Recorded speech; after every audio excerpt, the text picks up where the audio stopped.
Oh, Hello. hi. Assalamu alaikum. How are Hi. you? Salam. Good, good. How are you doing? Yeah, I'm good. I'm good. I thought you were gonna let me down. No. There is a mistake. I don't know. There's a mistake in timings, I think. I was in the middle of a class, so I wasn't able to answer. Oh, I'm so sorry. Don't worry about it. That's my fault, so I'll take that. It's Right. all right. It's all right. Yeah. Introduce yourself, and then we'll get straight into it. All right. So, all right. So my name is Abrar Bukari. So I am a Saudi national playing for the Saudi national team in Saudi. And I've been with the national team from the past 2 years right now. And I'm also I'm heading the women's committee for Saudi Arabia at the Saudi Taekwondo Federation as well. Um, of course, for now, like other than my sports career, I am also I used to be a finance analyst before at one of the big American companies, multinational companies. Um, yeah, so that's in a very small nutshell about who I am in terms of my background. Oh, Um, all right, brilliant. So, Abrar, so Taekwondo, how did that happen? it happened through, my parents putting me into multi activities. So it could be from, they took me into soccer, arts and crafts. They took me into multiple other sports like tennis and basketball and whatnot, and swimming as well. But when I went into taekwondo, it was the one thing that it kind of stuck with me, and I really liked it. So yeah, so I just stayed there. So it's the one that I found my passion in. Um, and it happened when I was about 13 years old. So that's about 15 years right now. And yeah, I haven't really stopped since then. Oh, wonderful. So, what do you think kept you in love with Taekwondo? What exactly was it? Was it the competition, or was it the art form itself in terms of going up the belt system? No, before for taekwondo, it was never about the competition. It was more about the atmosphere of having, like a family, like a taekwondo family. You're gonna have a community. I was a shy little kid, so that kind of got me out of the box and had, some more of a friend, family kind of vibe. And also like I was actually good at it in terms of, I like kicking. I like, taking out your energy in some place, well, you feel free, you can yell, you can, hit somebody and not feel guilty about, so it was something that I really liked. And then later on when I think what motivates a person is basically getting belts, like, oh, there's that sense of achievement as you're getting high into getting your black belts. And once you get the black belts, a lot of them actually quit. But for me, it's just like, no, I want to see what's more. So I've been studying my university studies at Bahrain, and this is where I kind of found, what do you call it? The more of the competition style sparring, and I fell in love with it even more. I like the how you strategize the whole thing, how to keep calm, how to play with their opponents, and how's like how to be smart in the ring. And then from there, like after working for about 7 years at the company, I felt that I needed something more, rather than just having a desk job, working all the time and being always exhausted. So it's like, life is more than that, and you actually really live once, and you do want to make a difference. Here in Saudi, like it's not like in the UK that where you have sports and the education of sports, especially for females. Um, um, so for me, it was I found like there was an opportunity there to do something about it, and since I love taekwondo, and then I was like, why not? I should, found something there in Saudi. Bring the community together, have more, like spread the education of the sport and the taekwondo for the female community and whatnot. And so far, it's going very well. And this is where I got hooked into the mood, you know. So I saw the opportunity there, although it's very difficult, but I went ahead and I loved the vibes of the competition, going into, you know, starting traveling, getting into the national team. And then, yeah, it's just like having that kind of sense of achievement, the mini small achievements that really makes a difference. No, definitely. I think you are putting in the efforts and the groundwork for future Abrars coming through. So, big respect for you for that. You know, it's commendable. Um, did you when you went to Bahrain, and you got yourself involved in the sparring? How is that? How do they compete? Is it on a point system, or do you keep fighting until someone's hurt? How does it work? No, for Taekwondo, it's very regulated. So we have a set of rules, and it's usually based on score based. So number one thing about the sport is you compete based on your weight category. That's number one. Number two, you go ahead and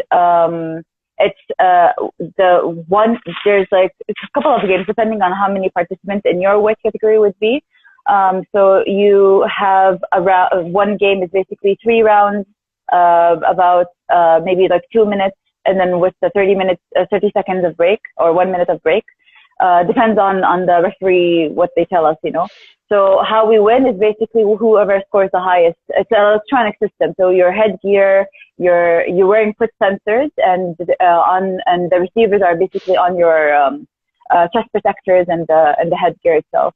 So depending on the kick, you get higher kicks. You know, like the more difficult it is, the higher the points you get. So until the round finishes, and this is where you know if you won or lost. No, definitely. Is the gear that you wear, is that pretty heavy, or is it really extremely light? They're making it lighter and lighter. I don't know what's heavy in that terms, but definitely it's an add-on.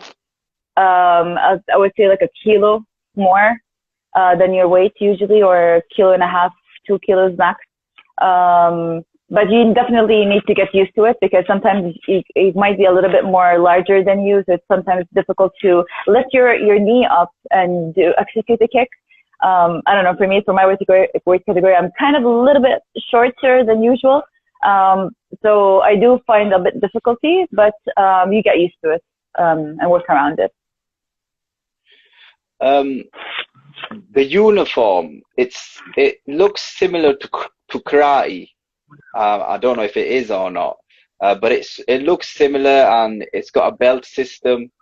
So what do you have to do to progress? And talk to me about the uniform in itself. Okay, so for the uniform, it's usually a white dobok. That's the traditional, I would say, Taekwondo suit. It's usually when you start off as a beginner, usually the collar has to be white. That means like, you're still a beginner and you have to wear that dobok and whatnot. And as you progress from your colored belt to the black belt, the collar itself becomes black, or it becomes if you're like a poom, which is basically a younger or from categorized as youth, under 16 years old or 15 years old, they get like the black and red stripes in terms of their collar, and also the belts at the same time. Now the doboks now they started to change it a little bit, where there's a specific uniform for something called tumse. So there's like Taekwondo, you have the sparring, and you have something it's something similar to the karate called kata. It's like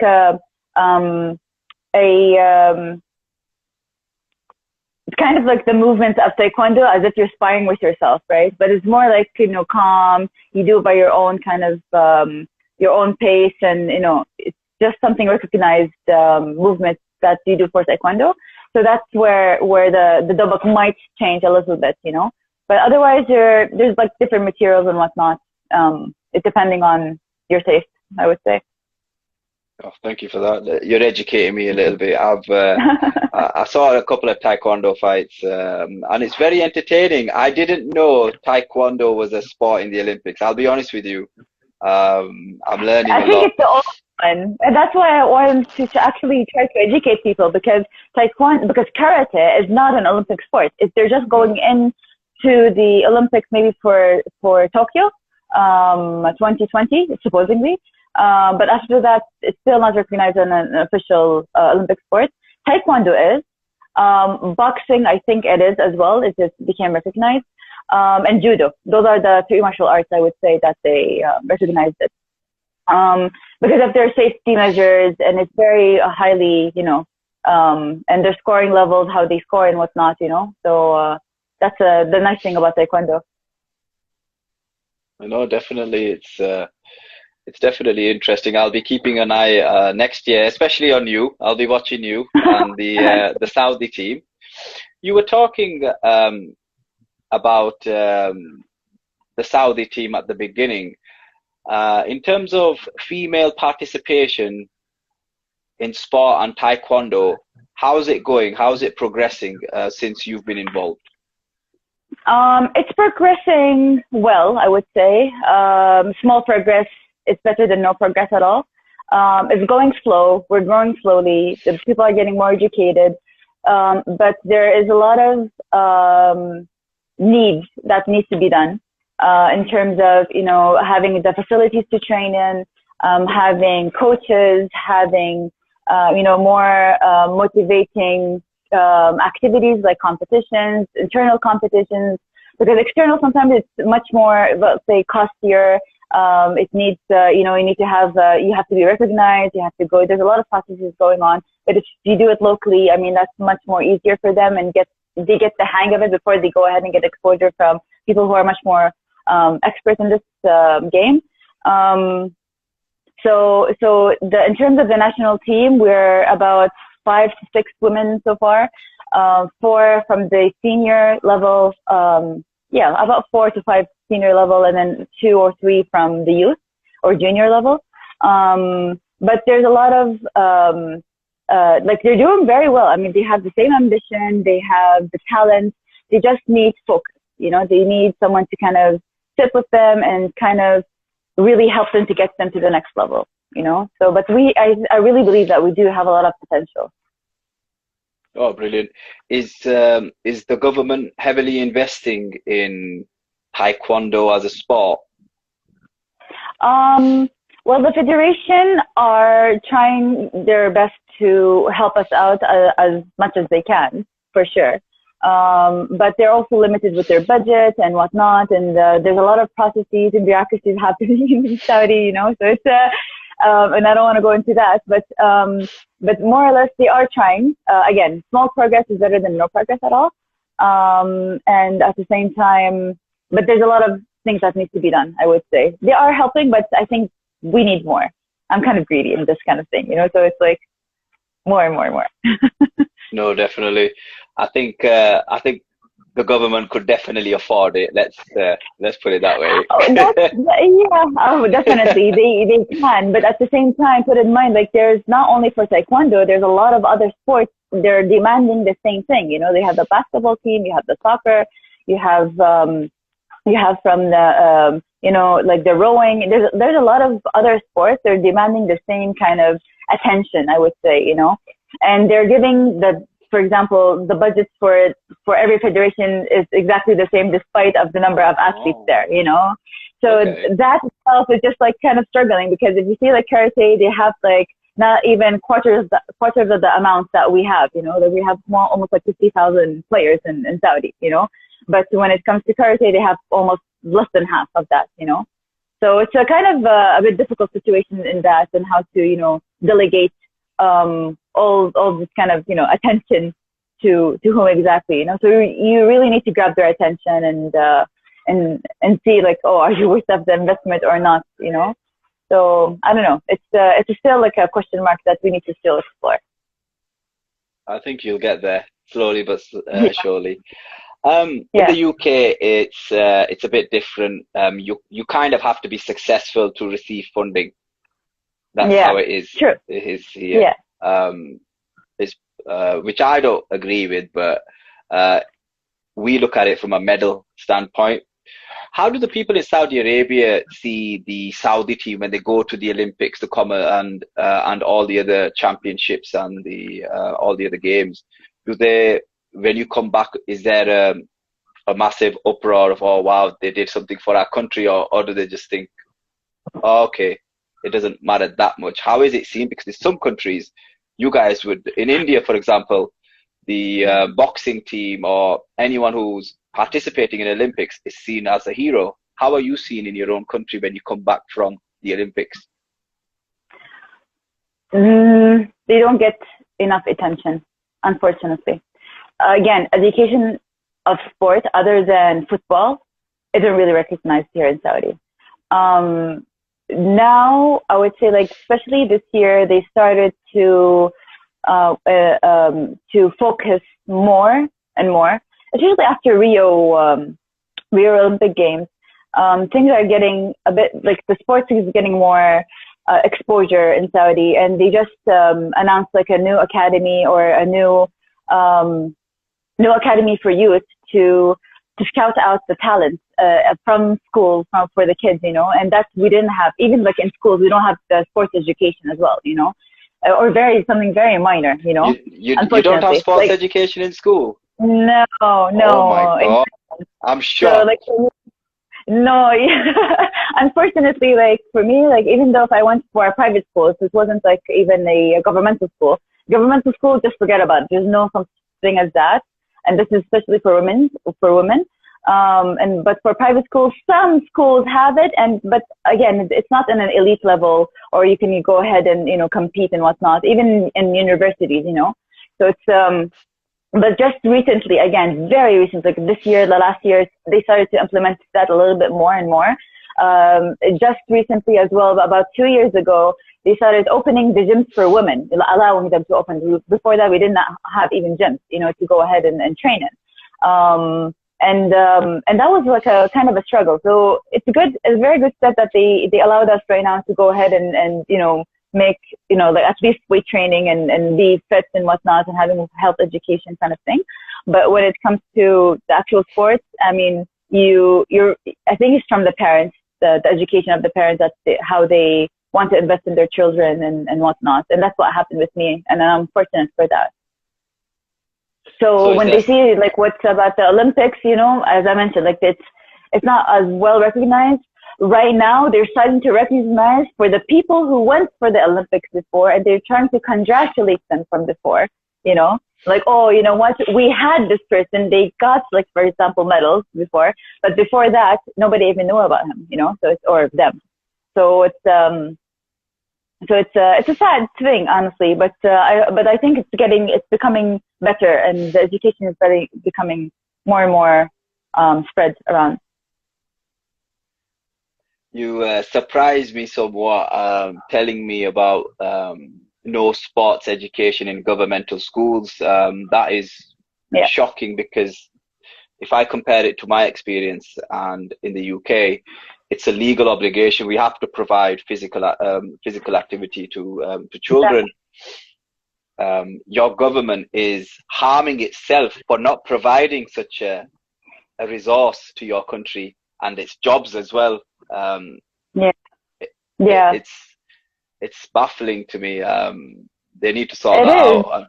It is. I mean, like, it's a good thing that they just announced this kind of academy of scouting talents and embedding the sports into the schools, you know. So again, it's a good step, I would say, and we're getting there. We're a bit late, I know, but it's better than nothing.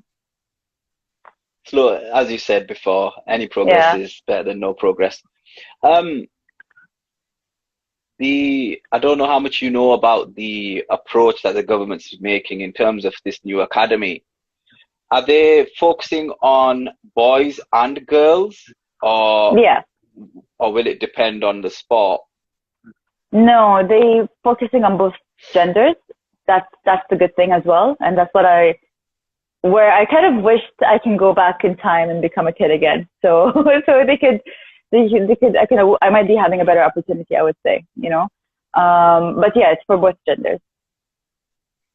How long's how long have the people of Saudi Arabia and the women been fighting for this opportunity to get the same opportunity as men to participate in sport in Saudi? Has it been a long time or? It's been a while. I don't have the exact date, I would say, because we had bigger issues than fighting for or asking for sports participation. Could be from, driving, having some kind of rights and whatnot. And that's all happened little by little. We're getting more heard. Thank God for like our the current ruler who's here. And so things are getting much, much better in Saudi, definitely, in terms of freedom as women, we have better opportunities. In terms of sports, I think when Princess Rima bin Bandar, she was holding the sports committee for Saudi, and she's the one who kind of had a really good hand in terms of supporting the women, and she took a couple of these women who are passionate about the specific sport to the Rio Olympics and let them participate for the first time. So that was the first time that as females we showed up, in the Olympics. So hopefully by next year, at the Olympics, we'll find more participants there. So it's a very good, again, progress that's happening. No, definitely. I think if you can get the facilities and you can find the talent, I don't see why Saudi Arabia in a few Olympics or maybe even next year can make a statement, because I think there's a lot of talent in the Middle East and especially in Saudi Arabia. And hopefully I'm looking at one of the talented individuals in front of me. If we go back to Taekwondo, talk to me about training for a competition in terms of, the actual fight itself. So do you go into a camp or are you always fighting fit? Okay, do you want me like as in me or just like general kind of Taekwondo? I want you to tell me about you. So when you went to the Manchester Championships, I think they were in England. Yeah. How did you train for that? Like, how long would it take you to actually make weight? And what was the journey, the plan? Break it down for me. In terms of plans, there's no plans, unfortunately.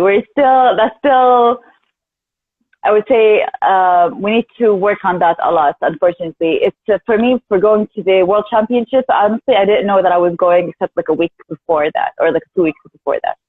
So I remember the federation was calling me like, hey, I need you to do your visa right now. It's like within the next 2 days. I was like, okay, why? We're going to the World Championships. I was like, I told you, I asked you this question if I'm going or not. And unfortunately, it is poor planning, I would say. So I would say like I've been fortunate to be one of those who participated in the World Championship, but I was definitely not ready. But I love the experience in terms of being in a very big competition. In terms of how I am getting ready, of course, everything is like self-trained. I don't train anywhere. I don't have a facility to train in. I train at home. That's basically what I do. So making weight, also you do it by yourself. We don't have any kind of nutritionist. We don't have anyone to follow up unless if you invest everything from your own pocket. And this is what I'm doing. So I do have the background education. I took my personal training certifications and whatnot. And this is where I kind of know, the ABCs of how to train myself, So I did make weight. The water cut is usually the thing that I go for when it comes for competitions. 3 days or a week before, I just make sure that I'm a kilo above my weight, not more than that, so I don't get, have a problem during the weigh-in. And then before going for a competition, there's usually the protocols of, just need to eat very light food, nothing that consumes a lot of water, and make sure that you're burning a lot and sweating a lot, and, going for saunas, going for, a couple of those, tricks here and there for the weight, so making weight. In terms of, doing training camps, we're doing it very lightly. Maybe I would say like, doesn't go more than 5 days, usually with the guys. or even like three days. Like until now, from the past 2 years that I've been with the team, we haven't really had a proper training camp, I would say. So it's more of you have to always be ready by your own. This is what they're telling us. Oh, you have to be ready. We're not responsible. And then once there's a competition, we'll take you to that competition. And if there is time for any kind of training camp, we'll let you know. And that's usually the plan. They are planning to take us to training camp, but it ends up that there's a lot of delay from the government signing the papers telling us, hey, we're okay to go. So that usually screws everything up. Oh, wow. Yeah. So you need someone to head it all, don't you, really? You need structure in place. Yeah. We don't have an infrastructure yet. That is well planned, I would say. I tried doing one for them, but it never went through. And there's still a lot of things going on. Honestly, it's too complicated to go into. Did they tell you why they didn't accept your proposal? They tell me usually, oh, there's no budget, or I don't know what, it's not our responsibility, or something like that. We have to wait for something, I don't know what. So they're expecting us, for us to participate, but they don't want results. They tell us that, it's okay, you're at the beginning, I don't know what, and stuff like that. We do have plans in the future, but you gotta wait, and it's been 2 years since I'm waiting, so it's a bit messy, a little bit. So I am reaching out to a couple of governmental officials who are responsible for this to kind of help out a little bit for that specific thing. And it's not just for Taekwondo specifically, it's for all the federation or other sports as well. So, but there's a lot of improvement needs to be done. But again, like I'm already grateful that at least we're participating, and I can go ahead and do my own training camp somewhere in the world if I can for the time being. Okay, that's cool. I was gonna ask you that. Have you thought about training across the world at a particular team? I know it's possible for boxing and MMA. Is it possible for Taekwondo to find particular coaches where you could go away for 3 months and train? Yeah. I mean, this is what I'm doing. This is how I'm learning and developing myself. I mean, I've been traveling a lot. When I first decided to go ahead and quit my job, I was in Oxford, UK. The national team was having a training camp there. So I decided to take like 2 weeks off to just kind of see like the athletic life, because even I don't know like what's athletic like, I don't know what they do actually, So I have to start from ground zero. So when I was there and I was asking them like, oh, how do you be an athlete? And then I saw how they, they wake up in the early morning, they go ahead and do their morning session, and they come back, they have their breakfast or they have their lunch and whatnot. And then they have another training session, So I saw like how the lifestyle is, and I fell in love with it. And then when I came back, I just knew like what is the ABCs, how to plan and how to kind of, educate yourself in that terms. So I went ahead after that, and once I resigned from my job, and then I was like, I went to Jordan. Jordan is one of the good teams there, and it's nearby Saudi. It's not too far away from the family. I speak the language, so it's good. So I went there. It's not as expensive as other places, and somewhere in Europe. So I was like, okay, let me just go there and just stay there for about 2-3 months. Almost about 3 months. And I really learned a lot. That really developed me significantly. And then when I came back, I started to find ways here in Saudi to go ahead and train from here to Bahrain and in between. So yeah, that's basically, and then I got busy with the competitions and whatnot, so I didn't really get the time to go ahead and train somewhere else. But right now, once the flights are open, the borders are open, I think I'm gonna go ahead and do the same thing. Go somewhere, I don't know, maybe it's Turkey, UK, somewhere in maybe Germany, to just go ahead and actually train there for a while, because I do have, if I'm going to Olympics, I don't want to go ahead and just not play well. So I need to really represent my country a bit better. So I do want to think ahead. I don't need to win, but I just need to at least to perform good, So that's what I'm trying to do here. Fantastic. You said you were learning along the way. What did you learn? give me a bit more detail. What did you learn? Share some of that knowledge with me. Well, one thing is basically um, how to kind of, what do you call it? Have expectations of yourself and not let your ego get to you. So when you have that kind of, what I mean is that basically when I'm here inside, I say to myself, like, oh, I'm a very good player, and nothing can, like, I'm one of the best. Like, what's the world champion? It's fine, So, but when you go ahead and actually do a reality check, and then you realize, like, oh, you know what? No, you have a long way to go. Especially like if you fight with someone who's not even a national team player, it's just like someone from a club, This is where you go ahead and kind of think about and contemplate like what you're doing exactly, what's going on. And there's a lot of work that needs to be done, So for me, I was just like underestimating the whole situation. So that's number one thing that I learned. And there's a lot of discipline. And the discipline it's eating up your time a lot, So I wasn't able to balance between those two. So definitely if someone needs to do something that they believe in, and it's quite a bumpy road, they have to really dedicate that time and focus just to have that, And yeah, and we need to gotta learn how to manage injuries and your mental state, because I always take sports psychology, as not as like I kind of like something insignificant before. I didn't really understand the mentality of why someone needs a sports psychologist until I've been into that situation where you really are mentally challenged, and you need to be always, how to get yourself motivated during the competition, how to get yourself pumped, how can you get yourself out from the blue mode of, oh, you know what, today I don't feel like training, so or you don't feel as good, So how do you change that mentality?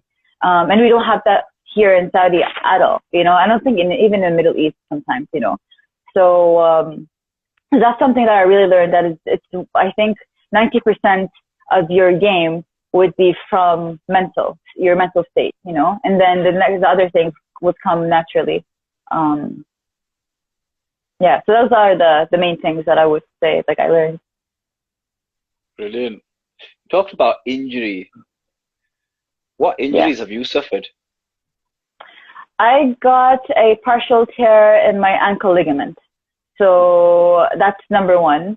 Yeah, so that was a chronic one, because it kept there until today. I'm suffering from it, honestly. When I kick too hard, it kind of hurts. And my ankle sometimes, it just like snaps for no specific reason. And then it's both legs, actually, not even one leg, So it's that's the horrible thing. The other thing, the other injury, I would say I would have the hamstring strain. So that's another common injury for Taekwondo people. Yeah, I think that's it. I definitely didn't have any kind of fractures, thank God. So it's just like, sprains, strain, and all that. But which is still suffering, but it's better than having a broken bone. So normal bumps and bruises along the way. Of course, definitely. So you're part of the Olympic team. You go into your first bout. How is it scored? How many points do you have to score to win a bout, or do you have to keep scoring until the end of the fight? No, it depends. So for Taekwondo, we use our legs more. So punch is the least point. So if you punch, you take just 1 point. If you kick on the chest, you take 2 points. If you kick to the head, it's 3 points. If you kick to the chest with the spin, that's 4 points. If you do the same thing on the head, that's 5 points. So that's basically it. And then the other rules is basically the deductions, or or what they say is penalties that you take. That's also a deduction, or like an extra point for the opponent. Basically, you're giving them like 3 points for that. So basically, it's as I mentioned, it's just 3 rounds usually. That's the round of 2 minutes. And for example, the first round, if the opponent scores 20 points and you're like to 0, or like 20 points more, that's when there's like a point gap and they just automatically win. But if, for example, he's 19 points and then we went for the second round, you still go ahead and play for the second round. And then the referee goes ahead and decides whether he will stop the game or not in the second round. But if you go through the third round and you're still like having still not reached that, the 20 point gap, they will let you play until you decide either to withdraw or either you can just stay in until the time finishes, you know, even though there's a huge gap between you two. So now it makes sense what I was watching on YouTube. It's very kick focused. Yeah. How does it feel when someone defends that kick? You get used to it, honestly. It's like when someone's coming to you with a punch, right? So you have to like move around. But for the kick, at least you can have more length. You know, you can protect your head a little bit more. There's a distance and whatnot, you know. But you have to really be, you know, careful, exactly like how you do for boxing. So say for example, you went in and you punched and kicked someone. Do you just carry on? Do the judges score that, or does the referee score that within the bout? Yeah. It's everything is electronic system, so you keep on going. You can do kick in 1, 2, 3. You can do like 15 kicks continuously and nonstop. It's fine. But if you just stand still or stand by and not doing anything, the referee kind of counts to like 3 seconds, and then he's gonna signal you that you gotta fight. And if none of us also still didn't fight, we get a penalty for both of us. What else? So yeah, that's how it is. You can go ahead and continue to kick, unless if there's a technical issue with the registration of the points. And this is where the referee can ask for a video replay. So he goes ahead and just makes sure that everything is okay, that why hasn't it scored? Is it a technical issue? Is it just like the kick wasn't hard enough, you know? So that's another thing. Okay. It's interesting. I'm definitely gonna watch it. So the Olympic team as a whole, is Saudi Arabia gonna send a very large Olympic team overall, or do you think it'll be a lot less? No, How many women do you think will compete? I don't know. I don't know still. That's still a question mark. I'm still discussing with them, even if I'll be participating. I still don't know, you know. So that's another thing that I don't really understand what is going on. As I mentioned, like it's always like last minute, unfortunately, you know. So I don't know if who's gonna be coming, who's participating, but I definitely know it might be more than before. Hopefully, it depends on who gets the wild card, who gets qualified, if she got qualified, that is. So I don't know. Okay. Who's the biggest Taekwondo champion in Saudi Arabia, from men or women? Who's the best in your country, apart from you?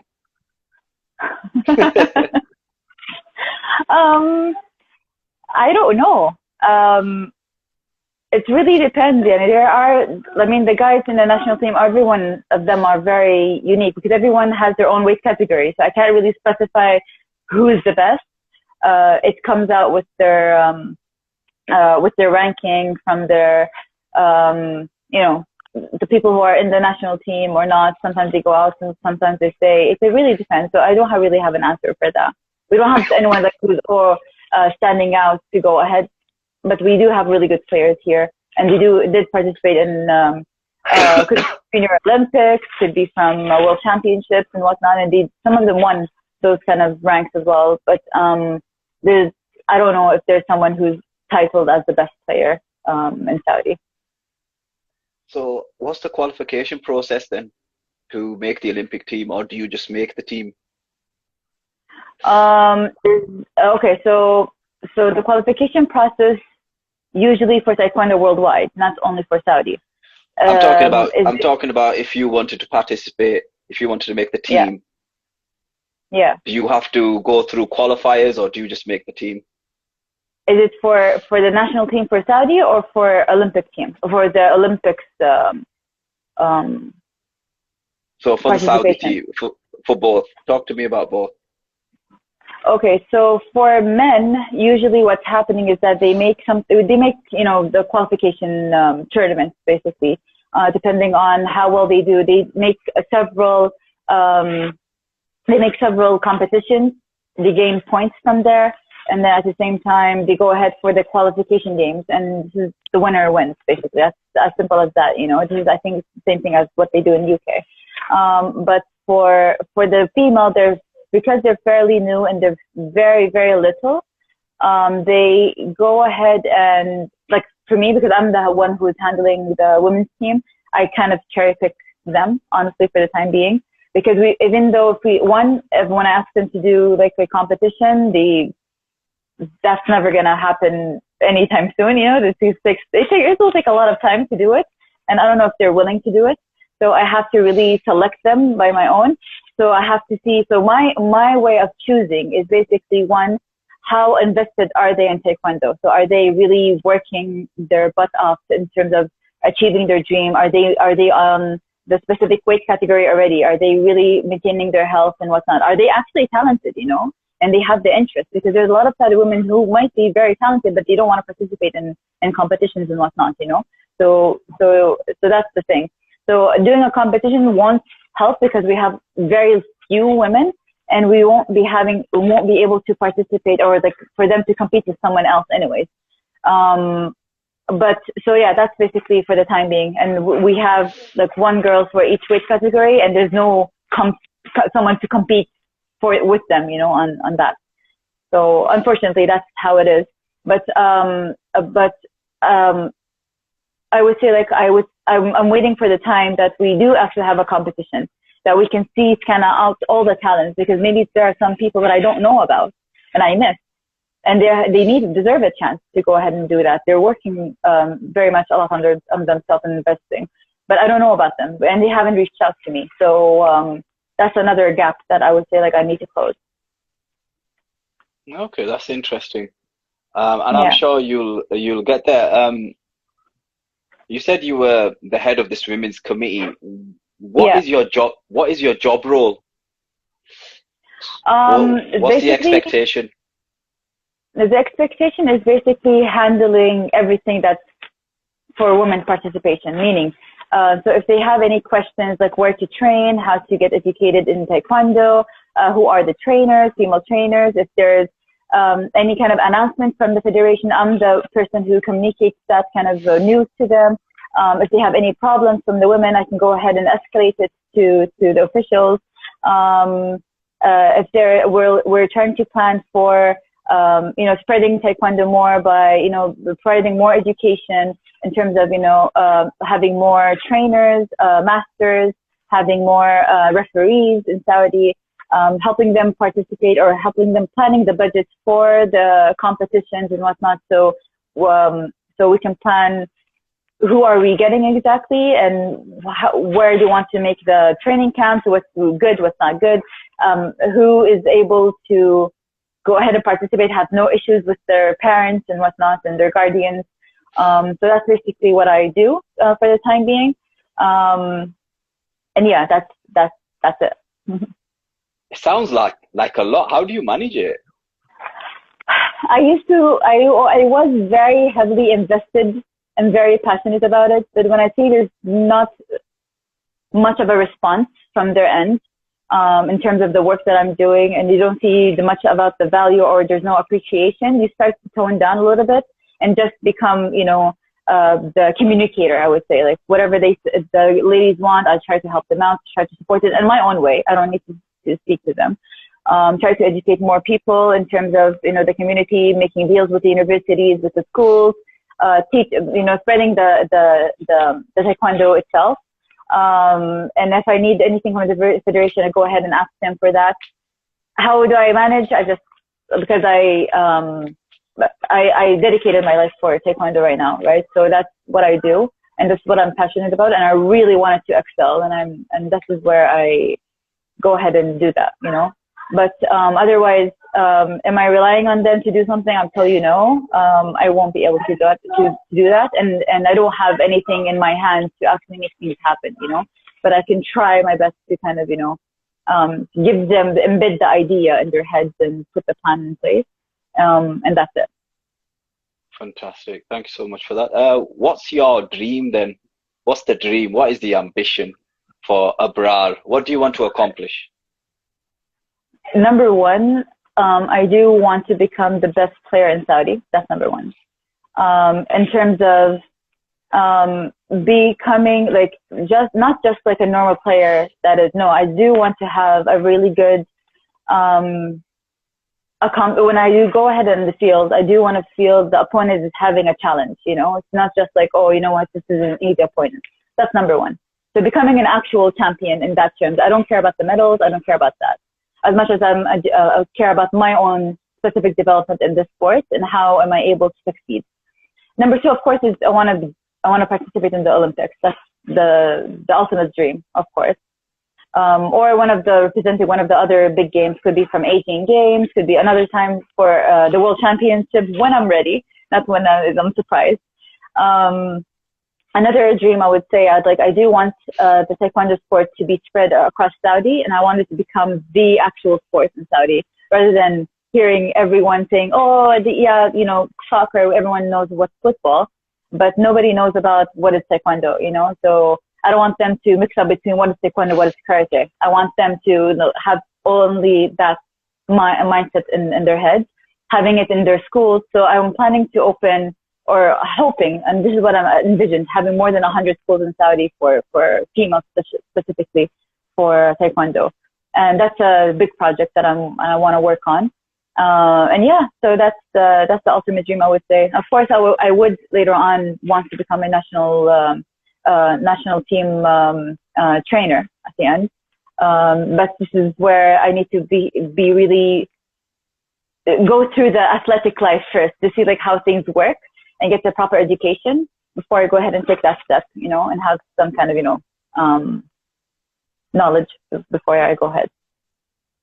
I think you'll get there, inshallah. Inshallah, yeah. What do you do on your day off then, when you're not taekwondoing every other day? So what do you do to rest? Yeah, that's what I do. I usually other than taekwondo, I rest and just do nothing, you know, just spend time with the family. I love to cook. I love to eat. So it's that's another thing that I love to do. You know, just staying back, laying back. I love to read. I'm learning another language, so I'm keeping myself very occupied in that term.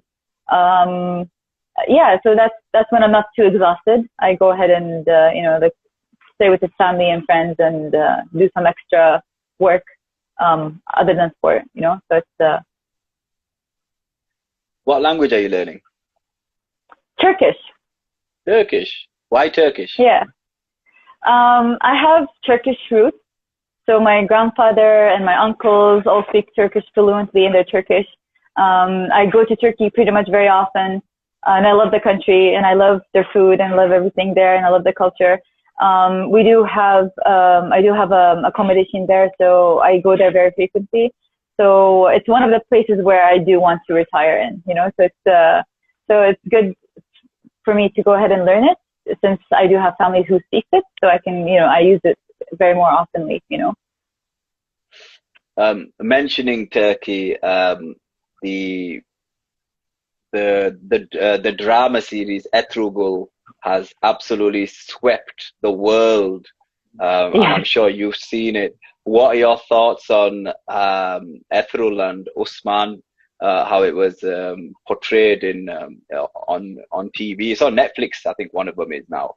What are your thoughts on that, finally? I haven't really watched it. I'm not into very like historic stuff, to be very honest with you, you know, so I can't really comment on that. But I do love, you know, like like my father really goes ahead and is really into that kind of things, and he loves it, you know, and he loves you know, like not leaving the series on the side, the history itself.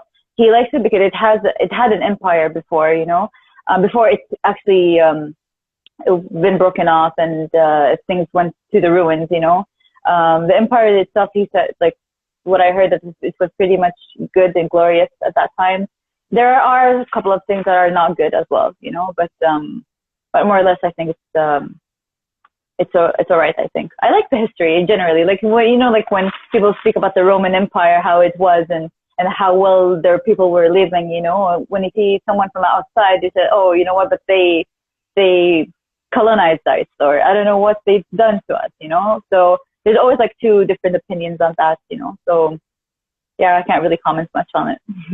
No, that's fantastic. Well, thank you so much. It's been amazing. I will keep an eye on you and hopefully catch up with you after next year's Olympics. I can't wait to watch you on TV, and hopefully Tokyo 2021 will go ahead. Yeah, hopefully, inshallah.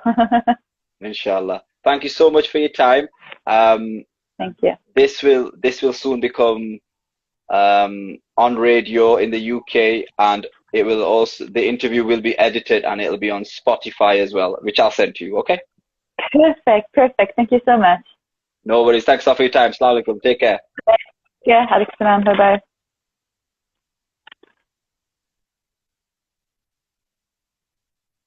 Thank you everyone for joining in. Subscribe to my page. I'm out, and God bless you all.